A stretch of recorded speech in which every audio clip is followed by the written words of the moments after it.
What's up, guys? Coach Vassar. Thank you for joining me with OTF Audio Daily Beats. As always, if you're new, I appreciate you tuning in. Listen to me talk about these workouts. If you find value in them, information is in the description to support me. Appreciate you that have. And if you have any feedback, please let me know. We're gonna break down Saturday, July 12th. This will also repeat on Tuesday, the 29th.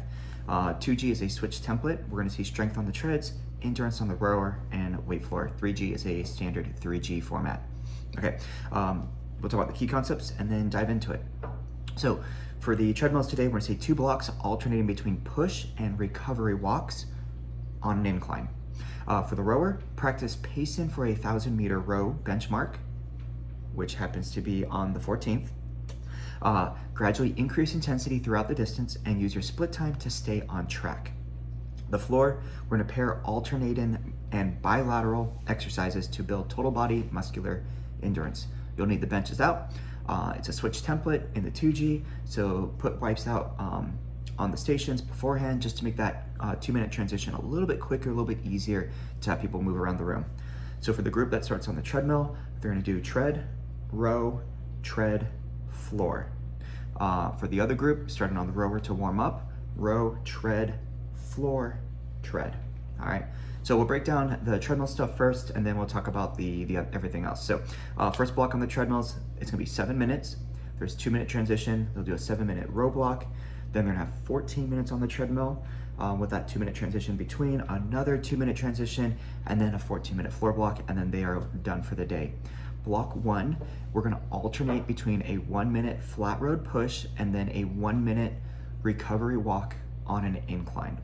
Okay, we'll have a total of 3 rounds of that with a bonus push at the end just to spice it up.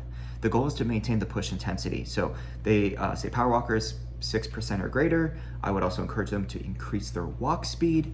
Joggers and runners, for the first group, they're going to be fresh. They could go pretty aggressive here.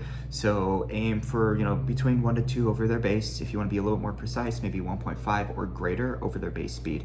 Bikes and striders, they're going to alternate between a push and base gear. So I would go about 3 to 4 gears over base, 4 for the people starting there, maybe 3 for the people who do the second time. But then what we're going to see after 1 minute, it's going to be a 1-minute walk at an 8% incline for everyone. So power walkers, if they are at 6, they're going to take it up to 8%. If they're higher than 6, hopefully they could still go at least 8 or more. But the key thing here is a walk, not a power walk. Daily Beat calls out that this should be recovery. So bring that speed around 3 or less, but they're walking uphill just to kind of catch their breath. As a challenge, if people want to stay at the power walk parameter speeds, they could, as long as they see heart rate trending downward during that minute. Okay, so if you have someone who is, a good runner and they are familiar with power walking and how to kind of tackle that, taking myself for example, a 1-minute push, I'll probably do that like around 9.95 miles an hour. For that 1-minute walk at 8% incline, I could probably hold about 3.6, 3.7 and still feel recovered. You might have people who have to drop under 3 at that 8% incline to make sure their heart rate could trend downward. Okay, and that's it. They're just gonna alternate between that for 3 times, and then the 4th is just the push before the walk recovery. And then once again, bikes and striders, they're just gonna alternate between push and base gears. Okay, just make sure that the heart rate does recover during the base, just like the treads do. Okay, now we'll go to the rower, talk about that later. We come back to the treads, 14-minute tread block for the second time. Very similar idea, but now the push is 2 minutes. The recovery is also 2 minutes. Okay, and same thing, we'll see a total of 3 rounds and then a bonus 2-minute push by itself. Now, because it's a longer push, they could probably scale back slightly compared to what they did in block 1, and also because they are going to be fatigued. So, a good recommendation is, within 0.3 to 0.5 of what they did last time. If they're feeling good, they could probably match it. Now, when it comes to the walk, it's going to be a progressive walk recovery. So they're going to start at a lower incline for 1 minute, 6%, and then they go to 8% for 1 minute. And then they do that again. 2-minute push, power walkers 5% or greater, joggers and runners maintain their speed, walk at 6% for 1 minute, walk at 8% for 1 minute, and then back to that push. And then for the final bonus push for 2 minutes, The goal is to increase the intensity for the final 30 seconds. So it's not necessarily a true all out. We just want the effort to increase, whether that's a 0.1 bump up on the speed or more. Okay, power walkers, they could increase their incline higher. They could also increase their walk speed. It's not a true all out, but can we get to that feeling of that without calling it an all out? And then they're done with the treads. Now, talking about the other side of the room, so they start on the rower. They have a 7-minute block here.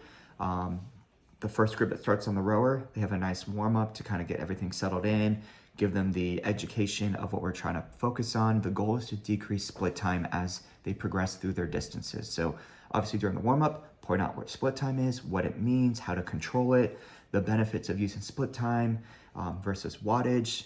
Like for example, watts will drastically could go up and down anywhere from like 40 watts up to 200 watts, down to 80 watts to 300 to 150 on every stroke. But split time tends to ebb and flow in a much narrow window. So it's gonna be a little bit more consistent stroke to stroke over time. And also the education of it is, it's an estimated time of how long to finish 500 meters. And with this being a 1,000-meter row, they'll double that time. And in fact, what we're gonna see is double the time, but we're gonna finish it in under double the split time from the beginning. Because what we're gonna do is start with a 400-meter base row, and then for the next 300 meters, can they drop their split time 1 to 3 seconds? That should make it feel like a base push. And then the next 200 meters, drop it another 1 to 3 seconds. This should make it feel like a push. And then the final 100 is an all out, so drop it another 1 to 3 plus seconds, so it's very uncomfortable. Okay, we want them to use the 1,000 meter stored program.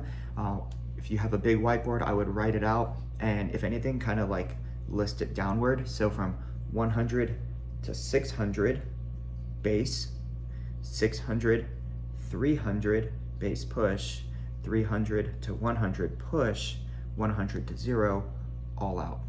Okay, that way they could kind of see that, and it matches up with what they're going to see on their screen, since hopefully they're using a countdown. When they finish, they'll get a time, and hopefully that gives them an idea of what they could be able to accomplish on the benchmark on Monday, if this is the day on the 14th that you're doing this. Obviously, if you're watching this on the repeat, then they already did the benchmark, but hopefully this will educate them well, so that way when they do the benchmark again, they have the tools to be successful. Now, when they finish the 1,000 meters, they'll recover, and then when they're ready, they move on to the bonus, which is a rack and rest 100-meter all-out row until time is called. For most people, doing that 1,000 meters is probably going to take around 3 to 4.5 minutes. Recover 1 to 2 minutes, so they might have about under 2 minutes for that bonus. So they'll probably get about 2, maybe attempts in of that 100-meter all-out. After that, wipe it down. They have 2 minutes to go up the treads or off the treads, whatever. The final floor block, 14 minutes here.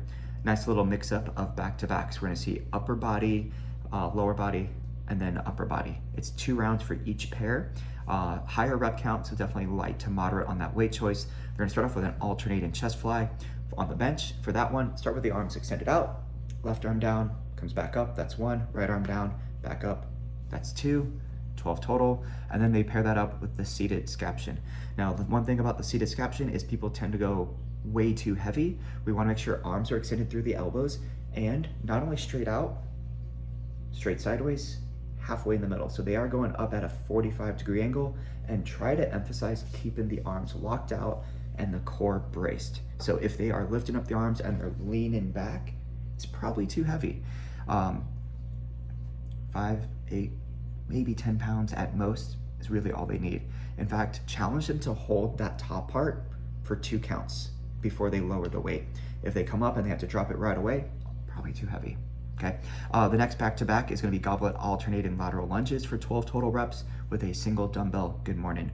So a nice little mix up between like lateral glutes and inner thighs, and then hamstrings and glute maximus. And of course, a lot of core engagement, you know, with the goblet position, that weight's going to pull you forward, so keeping that core braced. With the dumbbell good morning, upper back is engaged to work on the posterior chain and the posture muscles as they hinge the butt back and engage and stretch out the hamstrings. The final back-to-back is going to be upright row and reverse flies. If they have any issues with the shoulders with that upright row, they could do a strap high row as a good alternative, since they are kind of targeting, you know, a little bit of the posterior deltoid, a little bit of the traps as well. And then for the reverse fly, they could also mix it up there. They also recommend for the upright row that you could switch it up to dumbbell uppercuts or even alternating. And then for that reverse fly, you could use the strap high row for that as well. Okay. And then for their bonus, they'll repeat them all as one big block, and then they finish with the seated knee tuck for the final 30. That's gonna be the 2G. And when it comes to the 3G, standard 3G, so no crazy switches here. Treads, you're gonna see 2 blocks. Rower and weight floor is 1 long block. So the treadmills, we're gonna see 4.5 minutes for block 1, 1 minute walk recovery, and then a 9 minute block 2. The idea is similar to the 2G, but the recovery is shorter. So we'll see a 1 minute flat road push and then a 45-second walk at an incline. Just like in the 2G, block 1, the walk is at 8%, and then the push is still that 1 minute. They'll have just 2 rounds of the push, walk, and then the bonus push. Block 2, it is now 2 minute push and then 90-second walk. And then just like in the 2G, the first 45 seconds, 6% incline, then the next 45 seconds, 8% incline. One thing you may notice people have to do, or potentially do, is when the incline goes up a little bit more, they might pull back slightly on the speed, and that's okay, because once again, the goal is to actively recover with this tough incline. And if they could hold their power walk speed, cool, but just make sure heart rate is trending down a few beats per minute. If it doesn't change color, take notice of that heart rate response on the numerical value at least. Okay, 2 rounds of that, and then a final 2 minute push, and just like in the 2G, can they increase the intensity for the final 30 seconds? Now, the long row block is gonna start with that same sequence as the 2G, so they have that 1,000 meter build row. When they're done, they recover, and then for the remainder of the block, so depending on how fast people do this, they'll probably have about 8 to 10 minutes for the circuit. It's gonna be a 400 meter push row paired up with med ball, Y bell, squat, hold, bicep curls. If they can reflect back on the 1,000 meter row, for that 400 meter push row, it'll probably be around the split time that they, take the 1,000 meter row time, cut it in half, and that's probably gonna be around a good split time for them to hold to make it feel like a push. Of course, if they could go a little bit under, definitely gonna be the case, right? And they're gonna repeat that. So with that 400 meter push, it's probably gonna take people anywhere from about 75 seconds up to 2 minutes. Squat, hold, bicep curl, probably about 45 seconds to a minute. So they'll probably get about 3, maybe 4 rounds in of that bonus circuit until a 30-second all out for the finisher. And then on the weight floor, this is the exact same block 2 sequence as the 2G, so I'm not gonna talk about it, but same thing. All right, and same finisher. Other than that, that's the 3G for the July 12th and July 29th workout. Any feedback, let me know. Otherwise, coach it down.